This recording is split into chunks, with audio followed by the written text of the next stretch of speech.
Guys, hope everybody's doing well today. Nice beautiful day here in northern Georgia. Coming to you from a more than usual location here for the Keep Layer 61 Home 20 kitchen. I had a request from a viewer. I was talking about making my sauerkraut and everything, and it's real simple. I just simply do it in a mason jar because I'm really the only one that eats the sauerkraut. And I said I would post that up there real quickly just to show you guys how I do it. It's so simple, anybody can do it, and you don't need special equipment or anything like that. And you know, you just throw it in a mason jar and let it ferment for a couple of weeks, and you got sauerkraut. But we'll get into that in just a minute.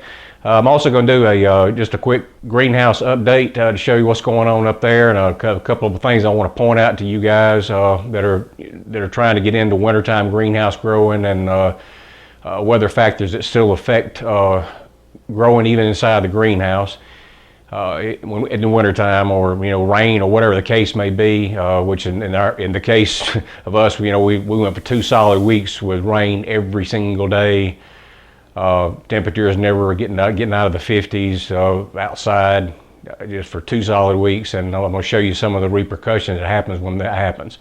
But anyway, let's get started with the little sauerkraut recipe, and I will show you something else we love to do with the greenhouse grown cabbage or the outside grown cabbage. But this was some nice cabbage, guys, and really had a really good taste, and we certainly enjoyed it, and it's definitely worth doing. You may not get the size heads like you may get outside for whatever reasons. But they are beautiful, they're tight, they're healthy, they taste very good.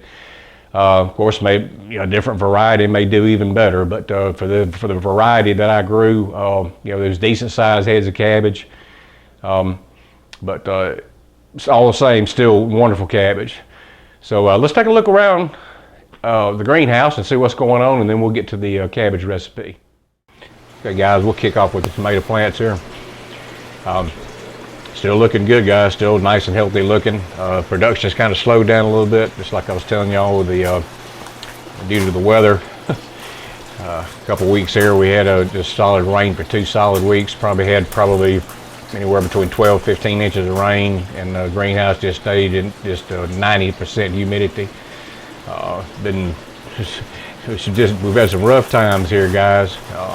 Finally, we get back to some off and on sunshine, a little bit better temperatures and all that, but everything's still looking good so far. We've still got tomatoes, still got plenty of them. Productions went down, like I say, but hey, still growing them in the wintertime, and can't do nothing about the weather. So if you take a look at those blossoms right there, that's what happens. They don't get pollinated, they just drop off. And when the humidity stays consistently in the 90% range, that's what you're going to get. You're going to get bloom drop off, and the production is going to go down, but it'll pick back up. The plants are still healthy, everything's looking good. That's all you can do. Got to the cabbage here. We picked we picked 2 of these things. I did not get a shot of them, guys. I apologize for that. We got about 3 left right there that are ready to pick. I got one right there that I believe is a slug done got in it or something other. But the one right there I got my hand on, beautiful right there. So beautiful. I'm leaving these things alone. I'm seeing, as you can see right there, there's regrowth where I picked that head off right there. You see the leaf growth around it. I'm going to just let this thing kind of ride and see what happens when you try to regrow cabbage, and I'll keep y'all posted on that as time goes on. And over to our cracky bucket celery, looking good, guys. We have cut a bunch of celery off of this thing and been using it along the way. That's what I do. I just cut some off, and we use it in salads or whatever we're going to have it with, and just let it keep on going, and it just keeps on producing.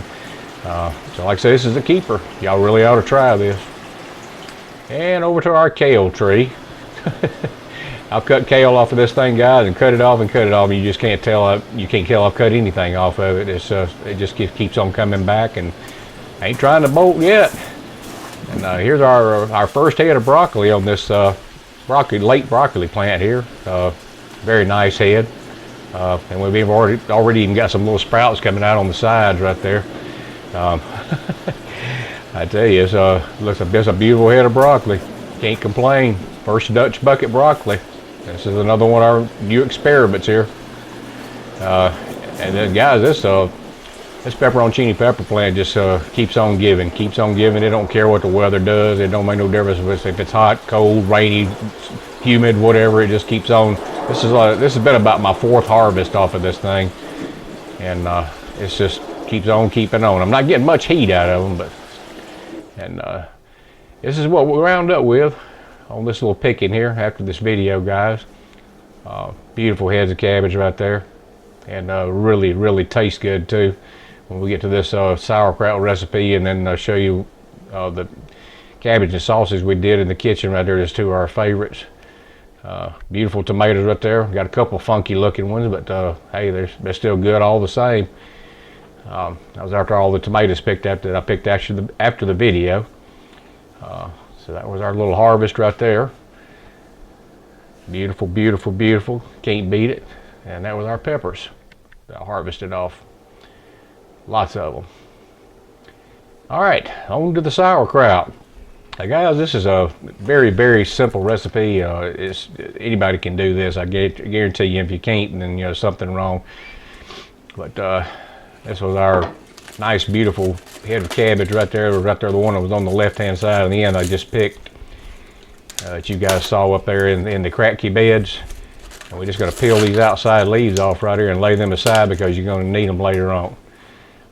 And then we're just going to start chopping this bad boy up. I'm just going to cut it right in half, right down the middle. And then we're just going to cut the core out of it.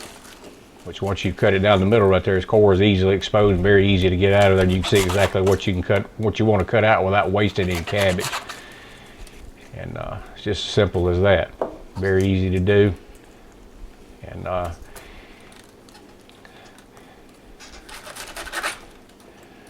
guys, I think y'all will find if you try this, you say, man, I should have done this a long time ago, because it's just unbelievably easy. We're just going to chop it up now. I like my cabbage chopped up a little bit coarser. I usually cut it in about 1/4 to 1/2 inch slices, just right down the side, like you see right there. If you use a food processor or something like that, to me it just cuts it up too fine, because once you see this cabbage later on, after it's wilted down in the bowl and been massaged and ready to go in the jar, you're gonna see what I'm talking about. I mean, it'll just get, you want a little bit of texture in there. You don't want mush. And see, we'll slice it up about like you see right there, and we'll just put it in a big old bowl, just like that. Just break it apart. If some of the big parts are bigger that you need to rechop, just rechop them. That's all you got to do. But if you get some bigger pieces in it, I really don't worry about it. Everything doesn't have to be uniform, like I say, and I definitely would not use any kind of a machine to do this, unless you just absolutely want to. We're going to rake that off into the bowl and get us a little salt going on it. Now you can use any kind of salt you want to use. You can use a sea salt. You can use, I'm using canning, pickling, and preserving salts. What I'm using right here has no iodine in it. You don't want to use table salt in this, but sea salt or this type of salt right here, kosher salt, any of that salt's good. And I'm going to use about, typically it's about 2 tablespoons, 2 level tablespoons for a full head of cabbage. And just sprinkle that all around, and put you 2 of them in there. And then what we're going to do, we're going to mix all this up and just let it stand for about 2 hours. Not 2 hours, for about an hour. And let it wilt down. And then once it wilts down, we're going to start massaging it. And you're going to see how much liquid is going to come out of this stuff. Especially the fresher the cabbage, the more liquid you get. And you want this cabbage covered with its own juice. You don't want to add any water or anything like that unless it's absolutely necessary. Sometimes you get a dry cabbage, but with the case of these right here, that has not been a problem. Every one of these cabbages have been just as full of juice and flavorful as they could be, and I have not had to add any salt water or anything to it, any kind of brine mix, because it makes plenty by itself. And you'll see how much this is going to wilt down to. You can already tell right there just by me massaging. And see the, the shot angle with that bowl there. And y'all saw how much cabbage was in that bowl before I started doing this. So it's gonna really shrink. And that's what you wind up with right there. You see, that just does not look like a whole head of cabbage, does it? But now we're just gonna take a clean mason jar and just start putting it in the jar. And just pack as much in there as you can get. And it just so happened how this worked out right here. It just worked out perfectly for 1 quart. Now sometimes if you got a bigger head of cabbage, you may wind up with a little bit more of it. Just get you a smaller jar and just put the rest of it in there. Or if you can do as many jars as you want, guys. It's just I'm the only one that eats it. My wife can't eat the sauerkraut because of the salt, and she can't handle salt. So I'm really the only one that eats it. She loves it, but she just can't eat it. But, I'm just taking a little plastic spoon handle and just going around there and just kind of working that juice in between to kind of get some of the air bubbles to where all that brine is covered in there. Now we're going to take our cabbage leaf that we saved early on, and we're just going to poke it right down in there. And what this will do is it'll keep the sauerkraut cabbage up underneath the brine rather than floating to the top and creating mold or anything like that, and you don't want to have to scoop it off and throw it away. Then just put your lid on there, and don't tighten this thing, just snug it down just enough, because you want them, because once this thing starts fermenting, them gases are going to start releasing. And there's the one on the right is the one I just did, and then the one on the left, the one that I did about a week ago. Now it's got some caraway seeds in it. Now, that's another option you guys can do. I don't really like the caraway seeds. I found too much, but some do. And I just set it in my pantry right there with a little paper bowl under it, because liquid is going to escape once it starts fermenting. All right, now we're going to move in here to our cabbage and sausage. Cut your sausage up ever how you want it. Put it in your pan, brown it down. Once you brown it down, put your cabbage on top of it. You don't need to add no water. Just cover it with a lid and stir it every once in a while, and that's what you wind up with right there. Put a little salt, pepper, garlic powder. Throw you some homemade mac and cheese in there. Throw it on a plate with some homemade cornbread with jalapenos in it, and man, you got some eating right there.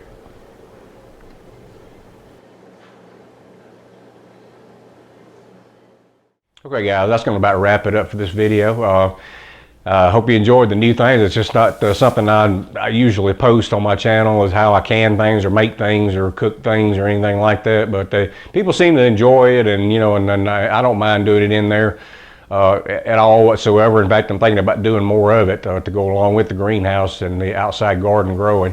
But anyway, I hope you guys enjoyed it, and leave some comments down below, and give me a thumbs up. And if you're not subscribed to the channel, go ahead and subscribe. And until next time, may God bless you. We'll see you next time.